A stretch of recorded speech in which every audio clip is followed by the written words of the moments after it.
както видяхме от анализите и от данните от количественото проучване, образованието, което са получили нашите възпитаници, се отразява по определен начин върху техния живот. Къде е позитивно, къде е негативно, но това е период от техния живот. Тоест, те са, как да кажа, имали са връзка, отношение. Та какво е значението на вашата образованост, на вашата хуманитарна образованост?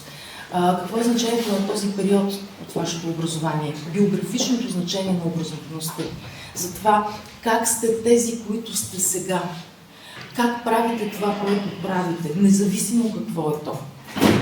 Как гледате на света, в който живеем, на обществото, от което сме част. Изобщо някои от вас, и то социолозите, ме питаха дали тази дискусия, каква ще бъде формата на тази дискусия. Това не е фокус група. Това е покана за един свободен разговор между нас. Така че имате думата, с радост ще чуем какво мислите за биографичното значение на вашата образованост. Да, аз съм от първия випуск по социология. Не знам, сигурно има и хора, които не познават, затова ще се представя накратко. Казвам си Ева Илиева и завърших социология в Пловдивския университет през 2000 година. Това беше първият випуск, както казах. Това, което мога да кажа, е, че съм много благодарна на тая възможност да завърша социология. Както всички.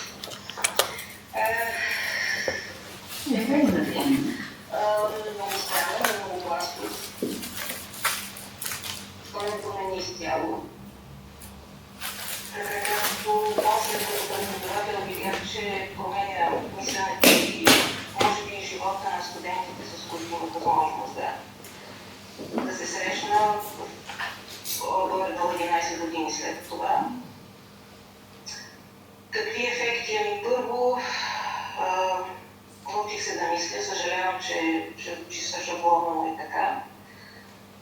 После той ми даде възможност, обучението ми в Пловдив и по социология по-точно ми даде възможност да работя като социолог, на социолози.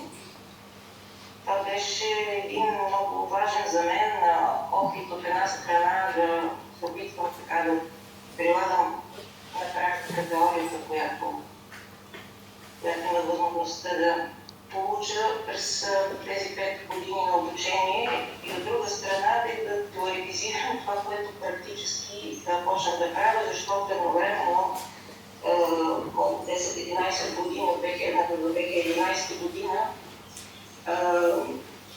се занимавах с така наречената емпирична социология, която беше вече станала така почти мръсна дума. Това е дълга тема, но тези две професионални на емпиричен социолог и на преподавател ми бяха много полезни. Това беше, може би, така най-хубавите ми професионални моменти в живота. И в този смисъл аз си давах сметка, че аз винаги ще бъда в този процес на става. Нещо като свободата, която винаги трябва да се защитава, разбира се. Аз завърших социология, не знам колко съм мога да представя. Може би по-добре, но накрая аз станах учител по философия и аз също реализирана като социолог, като учител по гражданско образование, също 2 години водих. Сега те преподавам по менеджмент, защото бутаме тази докторантура, но аз просто казвам, че съм реализирана като дори учител, въпреки че това не е задължително педагогически мои сме, но Фуко може би се радвам, че не имаше поне днес с Фуко, може би е по-добър учител в педагогика, колкото учебници по педагогика. Не съм се пресила, това не иска. Значението на твоята образованост е веднъж в начина, по който водиш гражданско образование и втори път в това, че всъщност ти продължаваш с социологията и в магистърска, и в бакалавърска, в докторска програма. Да. Тоест ти си част от тази наука по различен начин. Всъщност. Въпреки, че сега нали съм филолог, така да се каже, се самоопределям като не е чисто тръвен философ. Това си го имам като самоопределяне. Значи, първото нещо, което си спомням от обучението си по гражданско образование, философия и чужд език, беше всъщност лекцията на доцент Нина Николова, в която тя ни каза, примерно сега се намираме в стая и нали, в хуманитарните науки нещата са така, че ние никога не можем да видим зад гърба си, защото даже да погледнем зад гърба си, нали, пак ще се обърнем и пак ще има нещо зад гърба ни, което няма да можем да видим. Тъй като всичко това, което тук през тези 5 години успяхме да възприемем, да осъзнаем, да анализираме критически, ни повлия после в практиката и в професията. За това да предавам същия поглед, същия прочит и на своите ученици. А вие преподавате? Философия и гражданско образование. Също така, без да звучи самохвално, но се гордея с мои ученици, които днес преподават в Пловдивските университети, в Пловдивските училища. Малка част за това, но сме да твърдя, че част от тях завършиха и социология. Мога да цитирам имена, но няколко сигурно са известни, една от които е моя ученичка, която завърши социология, която работи като журналист в трафик. Сега е малко така извън. Виктория Петрова в катедра, практическата част, т.е. катедра по приложна институционална социология. Други мои ученици записаха философия в Пловдивския университет, така че по-голямо удовлетворение от това, макар и малко човек да успее да вдъхнови, да предаде така, както моите преподаватели по социология са с респект към тях за техните познания. Ние бяхме един огромен поток на над 70 души и присъствахме през цялото време в този обем на лекции. Беше нещо вълнуващо за мен от лична гледна точка и това също, че няма как всички да бъдем социолози, ясно е това, но поне това, което натрупахме като капитал, образователен, културен, да ни послужи в нашата реализация и в това да предадем по същия начин заряда, с който тук сме вдъхновени в нашата професия. Това, което сме успели да намерим като път, като стратегия, жизнена стратегия в живота си. Роси в момента пише докторантура, записва и работи върху дисертацията си. Да, Роси, да ви кажа, това е много важно, което за мен поне е много важно. Тя е учител в математическа гимназия Академик Кирил Попов в Пловдив, едно от най-елитните пловдивски училища, в което се влиза с математика. Много трудно. Значи, деца, които са готвени години за да влязат в това училище, преориентират, как да кажа, посоката, в която мислят и в която се развиват, за да изберат не математически профил, а хуманитарен профил. Когато влезеш в класната стая или въобще когато влезеш в каквато да е контролирана среда, първо, това вече не е една стая, това не са едни деца, това са съдби. Това са хора, които ще се случи нещо с тях. И може би това, което ми даде и философията, и социоанализите, е, че всъщност тази първична толерантност, която е натрупал благодарение на факта, че съм живял определен начин живот, дори се разви, стана по-силна и това, в този ред на мисли се превърна в нещо като голен нерв, така да се каже. И сега аз пак казвам, не обичам розовите очила и шикалкарването. Човекът е трагично същество поначало и може би хуманитарните науки са начин на тази трагедия да стане по-поетична. Съжалявам, че го казвам така. Защо е много хубаво въпрос?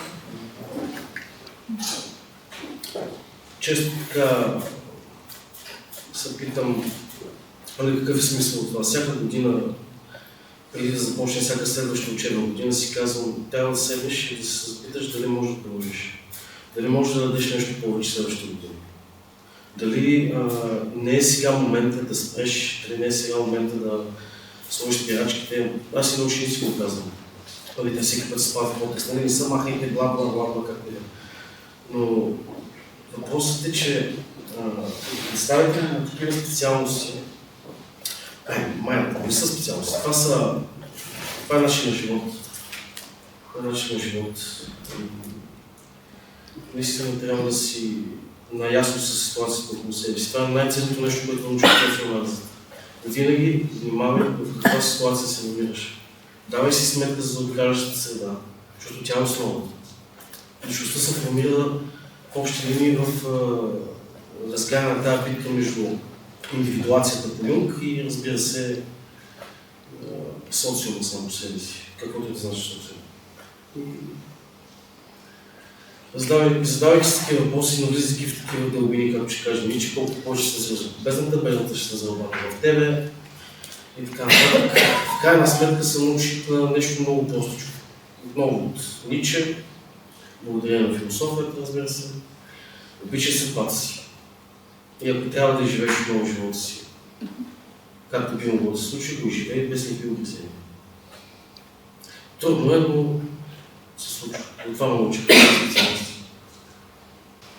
Доцент Колов вчера каза в речта си за професор Коев, че има много преподаватели, но е трудно и самият преподавател да бъде учител. И понеже разбирам, че от вас, част от вас също се занимавате именно с това.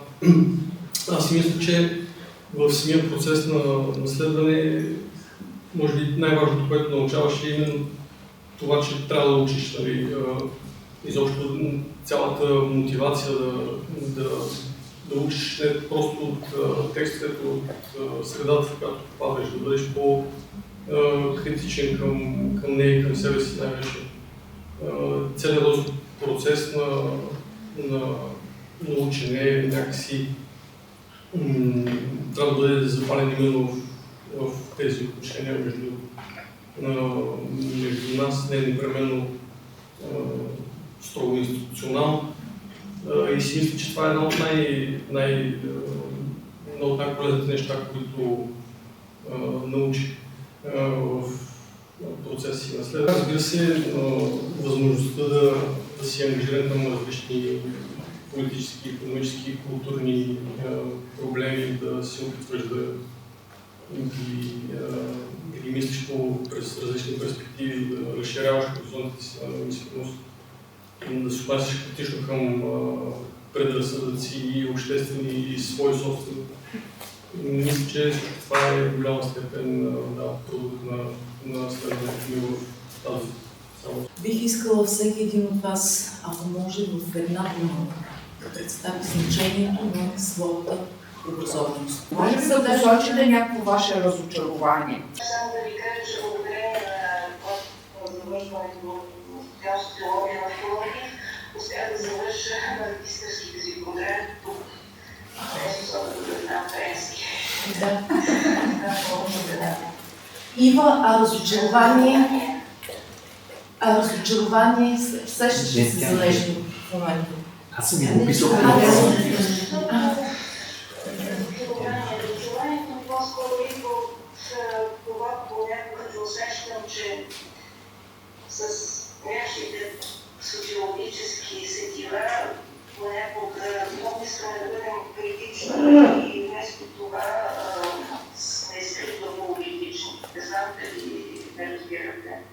Много добре. Това усещам. Това е по-скоро мое разочарование към самата мен. Така че в една дума биографичното значение на образоваността или хайде в едно изречение и разочарование. Така ми е останало тази идея за разбираща социология, да разбираща. В една дума може би време.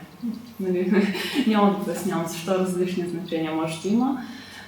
и разочарование, то не е пряко свързано с обучението, а по-скоро с формата, към която премина. Нали, това, че се наложи 2 години и половина да не може да се срещаме на живо, нали, това може би е едно от най-големите. Заради COVID. Това, което асоциативно ме насочва да определя социологията си на дума, може би сте нови хоризонти, перспектива. Това е за мен социологията.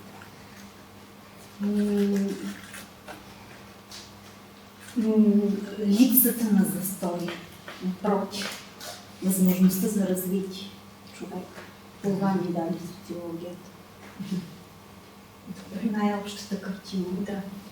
Е перспектива, нов хоризонт. На мен първото, което ми изникна така в главата, беше думата вдъхновение и може би много усърдна работа. Ако има някакво разочарование и нещо, което бих искала може би да променя в обучението си, това е да бъда повече част от научния живот, може би да имаме някакви дейности, повече участия по някакъв начин, за да се усещам по-близо. Да. Аз като хибрид, първата асоциация, трябва да сме честен, Фройд, воля за власт. Много точно. Така, второто, разочарованието се казваше философски формална логика. Ами, като нещо, с което се свързвам, една дума, може би рефлекс, рефлексивност, разочарование, предполагам, че се казва и в изследването на доцент Димитрова, но липсата може би на практическа реализация, въпреки че за мен лично това не е важно. Много колеги, които, за съжаление, прекъснаха, едно от нещата, които ги спираше, беше именно това. И за съжаление, просто не успяхме да изкараме повече време заедно.